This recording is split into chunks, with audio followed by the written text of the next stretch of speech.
출애굽기 36장은 성막 기수자들과 헌물에 대한 언급과 함께 성막 제작 과정 몇 가지를 알려주고 있습니다.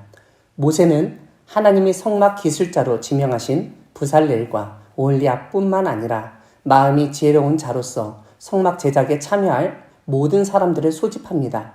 그들은 이스라엘 백성이 성막을 만들기 위해서 가져온 물건을 모세에게서 받았습니다. 그런데 이스라엘 백성이 아침마다 자원하는 예물을 계속해서 가져왔습니다.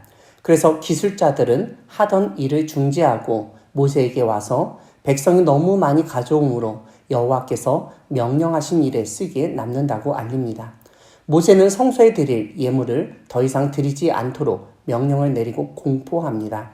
이렇게 예물을 받지 않아도 되는 이유는 지금까지 바쳐 남아있는 재료가 모든 일을 하기에 넉넉하였기 때문입니다. 오늘 본문은 열복 휘장으로 성막을 지은 것부터 알려줍니다. 오늘 본문에 언급된 성막 제작은 출애굽기 26장에서 지시하셨던 그대로 진행됨을 보여줍니다. 26장에서는 만들지니 혹은 만들지며라고 하면서 할 일을 지시하셨다면 오늘 본문 36장에서는 만들었으니, 만들되, 만들고 등으로 명령하신 그대로 작업했다는 사실을 알려주고 있습니다. 8절부터 13절까지는 무늬를 새긴 성막을 제작한 것을 알려주는데 이 성막은 가장 안쪽에 위치하는 천입니다. 14절부터 18절까지는 성막을 덮는 염소 털천으로 만드는 천막을 만들었다고 알려줍니다.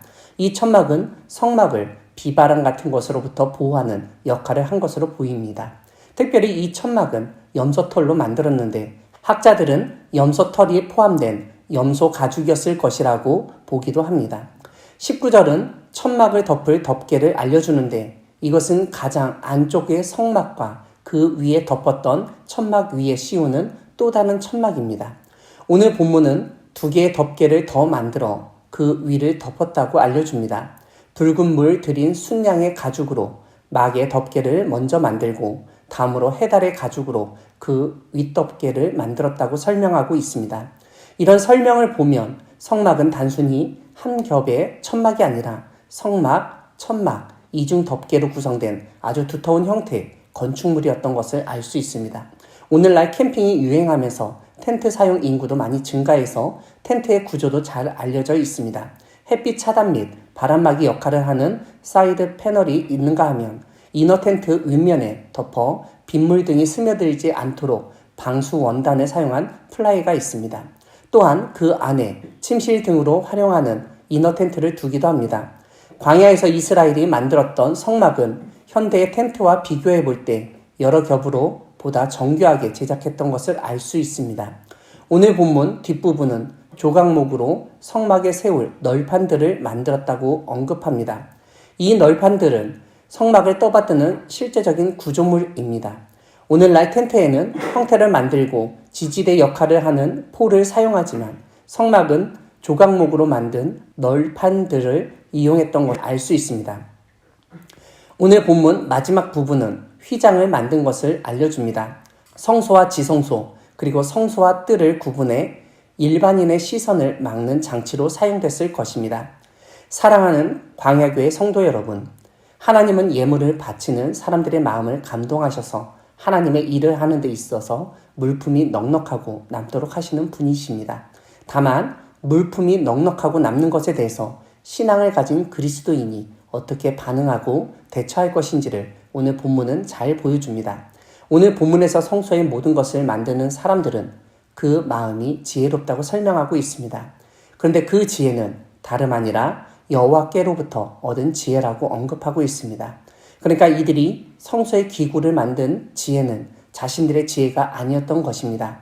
하나님이 주신 지혜로 그들은 그들의 일을 하고 있었습니다. 그런데 하나님이 주신 지혜는 단순히 그들이 일하는 데에만 사용하는 지식이나 숙련된 기술만 포함한 것이 아닙니다.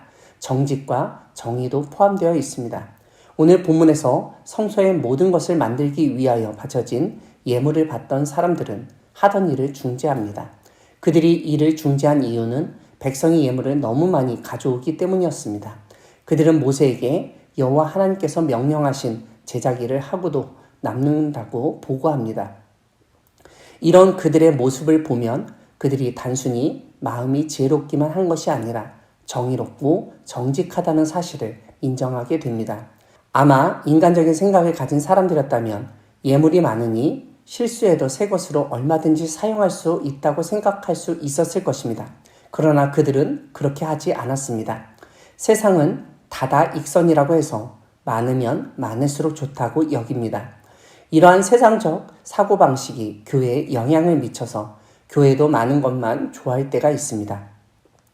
또한 일반 사람들처럼 모자란 것보다는 남는 것이 낫다고 여기는 경우가 많습니다. 이런 가운데 오늘 본문은 하나님의 일을 할 때 물품이나 재정이 넉넉해서 예산이 남을 것을 예상한 사람들의 반응을 알려줍니다. 그들은 더 이상 그런 예물을 받지 않아도 된다고 보고합니다. 이런 보고의 전제는 지금 있는 물품으로 자신들이 만들어야 할 도구와 기구들을 충분히 만들 수 있다는 정직함입니다.